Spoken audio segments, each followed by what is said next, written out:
Hey, what's up? Hope you're doing all right. Today we're going to be jamming on the longest name in synth history, the Uno Synth Pro X by IK Multimedia. Feels like it was named by Subaru or something. And I'll be listing my quick pros and cons after having this for a few months and doing some sound design. Quick little overview. The Uno Synth Pro X is a 3-oscillator, analog, bassline synthesizer in the typical fashion as you'd expect, but different in the way that it takes a lot of the best parts of others and combines it into one synth. You get a 64-step sequencer, parameter locks, dual analog filter, 2 CV gate outputs, and a bunch of other stuff that we'll get into. IK Multimedia is sponsoring this video, but as with all sponsors, if I ain't down with the synth, I just won't do it. All right, let's start with the cons. Firstly, I'm really digging the synth, but there are a few things that could be improved. For one, I wish there were at least 2 sets of the envelope knobs. And I get it, size constraints and pricing, but you get 3 envelopes on here, and I wish I had quick control for them. Right now, the amp, filter, and envelope 3 share the same knobs. So if you're kind of flipping back and forth between these and you don't remember where your last settings were, it's really easy to get tripped up. Another thing I'd like to see is more destinations in the mod matrix. For example, it would be great to be able to modulate the attack or the decay or the release of the envelopes or even some of the effects parameters, but you can only modulate the depth of the effects or the depth of the envelopes as a whole. But at least you can modulate that and all the other, typical things that you would expect in a mod matrix like filter frequency, oscillator tuning, wave shapes, LFO rates, etc. Finally, the button quality could be a bit better. They do feel a little, rubbery, but at least there's a switch at the bottom to let you know if they've been pressed or not. Now, onto the pros. In an earlier video, I went over why I love key tracking, and the key tracking on this thing is sick. It's plus or minus 200%. Wait a minute. Oh, there it is. Plus or minus 200%, which you can get some really funky patterns just based on the notes you play, and it makes it really performative, which I'll show you in a sec. On top of that, you got the dual analog filter section, which is also pretty dope. You could link the filter cutoffs or their resonance between them. You could also run them in serial or use them independently in parallel mode, and each filter has its own unique sonic quality. So I can get the synth to do the classic squelchy bass sounds that you would want for some acid, or you could do the really deep subby low end bass for some deep house. You also get 3 envelopes, like I said earlier, hell yeah. And you could put the synth in paraphonic mode, which, similar to messing around with key tracking, is a fun thing to switch to see if you create some new weird patterns. Also, there is this bassline mode that's kind of aimed at creating classic synth bass lines. It reminds me a lot of my Avalon, where every knob kind of plays off of one another, and it limits some controls to keep you in a sweet spot. But know that when you switch to it, it'll mess up whatever preset you're working on, if not saved beforehand. Their goal with it was to basically say, we want this to feel like a 303, right? Your ADSR just turns into AD, and then you have your accent decay and accent right here ready to go. But it's not going to sound like a 303 because you got 3 oscillators that you can control independently and dual filters. It's a different sound, but similar playability. So it is actually pretty fun to use. And lastly, you get some effects. I ain't mad at that. Overall, I'm pretty impressed with the synth. It's got a lot of great features and it sounds like an analog synth. So let's go ahead and take it for a ride. I got some drums here on the trusty Digitact. Here's a little thing I was working on earlier. It's got some weird little ghost notey gate things kind of pushing itself around. Right, but that's besides the point. Let's go ahead and load an empty preset. It'll wait till the end of the bar. Thank you, nice touch. Let's lower a couple of these things. Record and play, you get the wood block. Can't change the sound, you can only change its volume, but let's throw some notes in here. Oh, that is awful. So clear that. I'll say here, we'll put it higher octave, and then I'll lower octave. I don't like this last one here. So I can also hold down individual steps and say, all right, what's their length? If I go to like 1.2, you can start tying things together. I can also say, all right, tie these into one another, right? And then you got your glide, but maybe I don't want that. All right, so let's go to oscillator, or envelope 3, I should say, and I want to adjust oscillator 1's wave shape. So constantly variable wave shape, which is nice, especially when it comes to an analog synth. But what's cool is I can say, all right, source, wiggle anything here. Source is now set to envelope 3. Destination, move this. Amount, turn it up. Right, maybe a little less. Now I can say, give me a sharp. Where do I want it to land? I'm gonna use our sustain. That's kind of cool, a little bit of release. We can kind of let it whip into there. You can hear it's very subtle, but I'm all about that. All right, cool. So let's move this a little bit.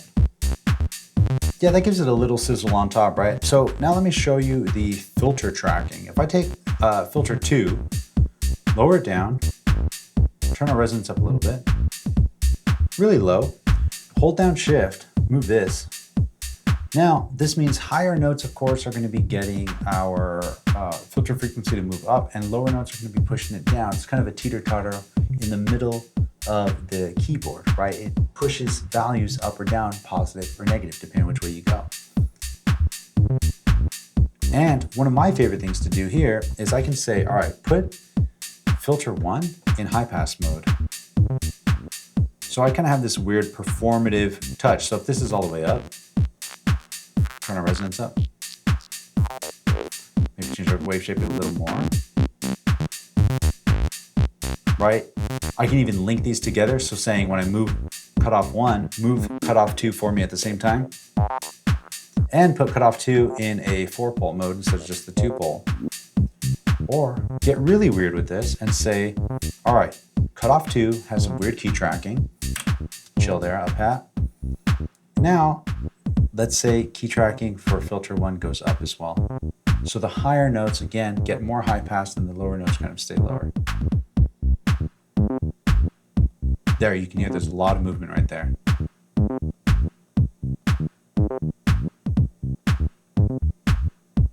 Now let's just throw on some reverb for good measure, because why not? Or change its type. Let's go to, we'll go to plate, sure, why not?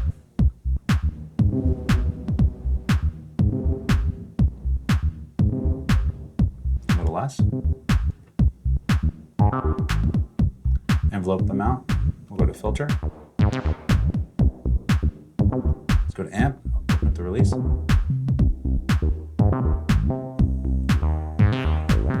Way too much release.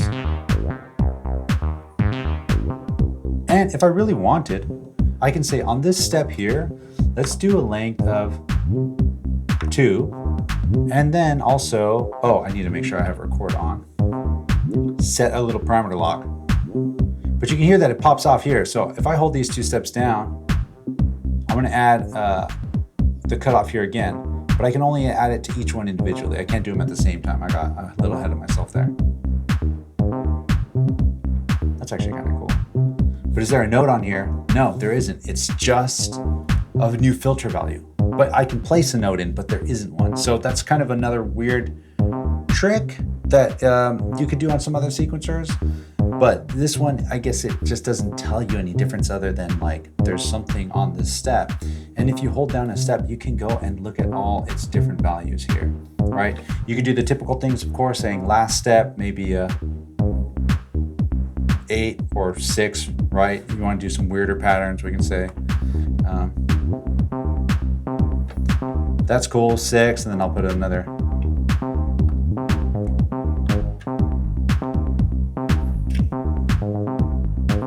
And then here's the trippy one, gate. So this does like these weird little ghost notes. And I can choose on these to override its gate amount to kind of pop it down a little lower. And then if I just go into accent, I can put in some new accents here. And if I hold down shift, this is our accent amount and then our accent decay time. And this in conjunction with the filter tracking and going into like the paraphonic mode and then messing around with accents, this is when you start to get those really weird trippy rhythms that reminds me a lot of the Avalon. And right, so watch, check this out. If I go and hold down shift and turn our tracking down or go negative,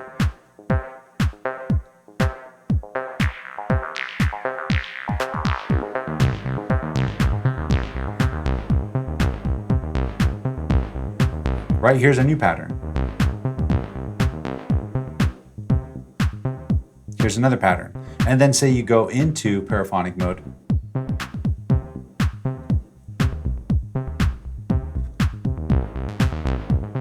The trippy thing about paraphonic mode is if we go and turn up all our oscillators, I can say on a step, play a chord, do a,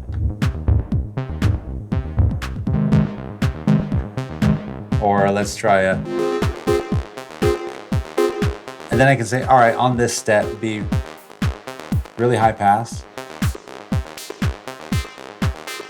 and then go to like the delay, and then make our delay really fast.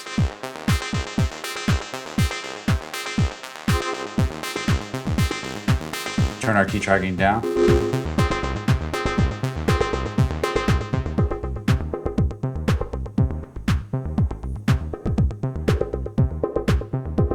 And if you want to control all oscillators at the same time, you just hold this down.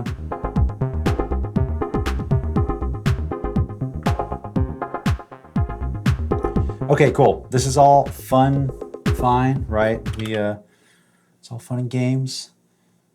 Getting a little ahead of myself, doing shit I wouldn't really be doing to begin with. How would I use this, right? Well, here, I'll show you. This is super simple. Let's make a banger in like 2 seconds. Typical things that you would expect from me. I'm gonna go to my track here, and I got some chords. Of course, the chords are from sample packs that I make. Link down below in case you're interested. We'll go into chromatic mode.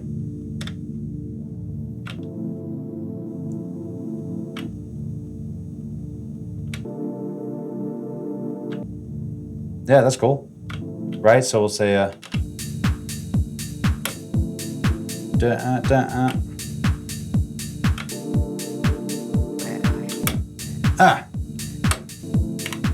so simple. My music is too easy to make. I don't know why more people don't make it. Awesome, right? Here we are. So then I can say,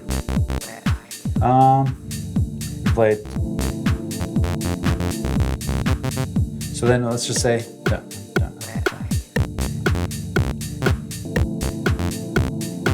okay, that's fine. I don't want this here though. So I'm gonna say, copy this and paste it here, and I'll clear this one out. Oh, I already missed it. Oh well.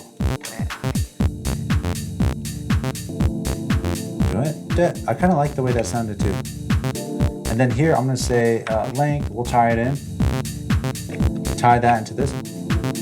Give me a little bit of glide.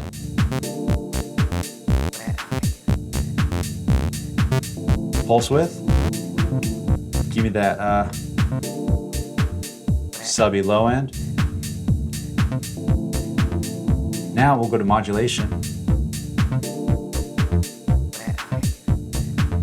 Time amount, intensity. This last note ain't holding too long for me. Say here, set to 60. Let's try another sample.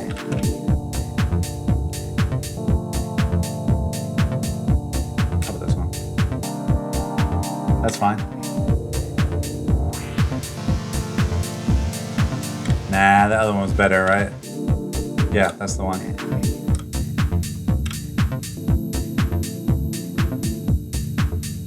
Right, really subby, no resonance, maybe 4-pole. Actually, you know what? No 4-pole. Let's not keep it there. Now we can say oscillator 3, go all the way up 2 octaves. Tune it down a little bit, maybe detune it. Turn it all the way up so we can hear it.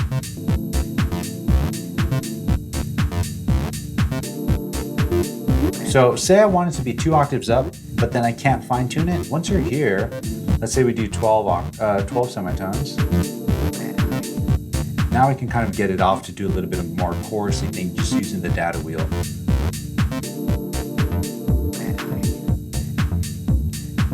There it is.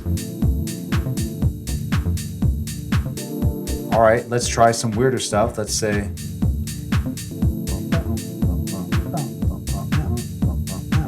right, all right, cool. I'm gonna say a higher note here, and then higher note here. Oh, I'm still in ties, my bad. And I want these to be accented. And on top of that, let's go back. This, I want the filter to be higher up on this one, right? Oh yeah, that's cool. Resonance up as well. And then I'm gonna do the same for this one. Wiggle, wiggle. And then we'll go to reverb, turn a reverb up.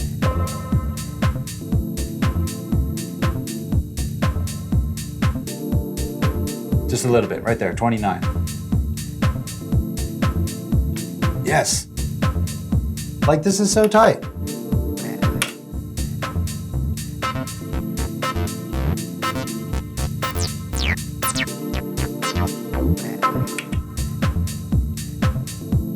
Ah.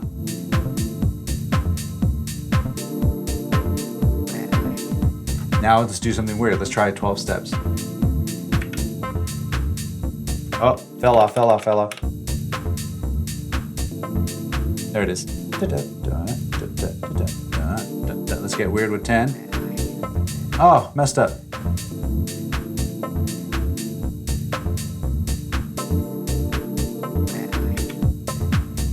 Whew. Oh man, I've never tried 10 before. I've been sleeping.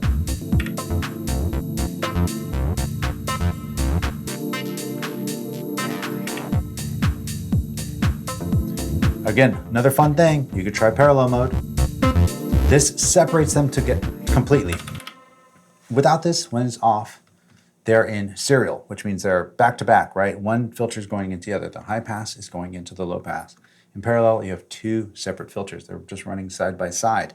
They don't go into one another, so you have a signal that's essentially split. And we're in stereo mode here. It doesn't really matter. It's still going to be sent out the same. You can't separate them. That's actually kind of a decent idea. But here, we'll turn the low pass all the way up. So we have this little high pass signal, really sizzly, way up on top. Turn our key tracking, negative. Oh man, I really wish you could have separate because this one's a little loud. But let's say this sound here, I can hold this step down and I'll go and clear out the clear off the filter cutoff, clear off the resonance, and I'll leave the reverb amount in there, that's fine.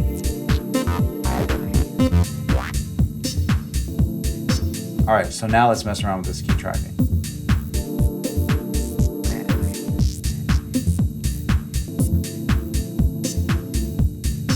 There we go. Now let's bring this one up a little higher. Oh, let's do negative on this one. This will be tight. So the lower notes are bringing the filter up.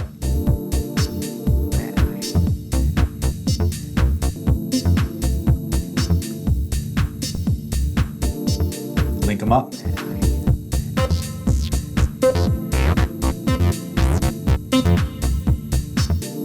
Actually, it doesn't really work with the link. Yeah, see, this is what I wish I could do. I wish that I could have two separate volumes for these because this high pass one is too loud. I wish I could have it even more sizzly, way further in the background. But because I can't, I'll go ahead and turn parallel mode off. We're back to where we were. High pass is fully high pass, low pass is fully low pass. We don't hear anything. Start bringing it down.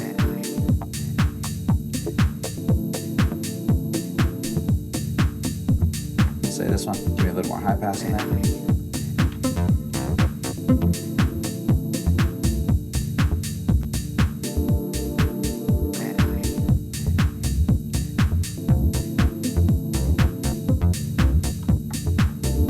This, reverb, turn that modulation amount. Synth 2, we already know that's a Juno. Come on, you got Synth 1, Synth 2, what do you expect?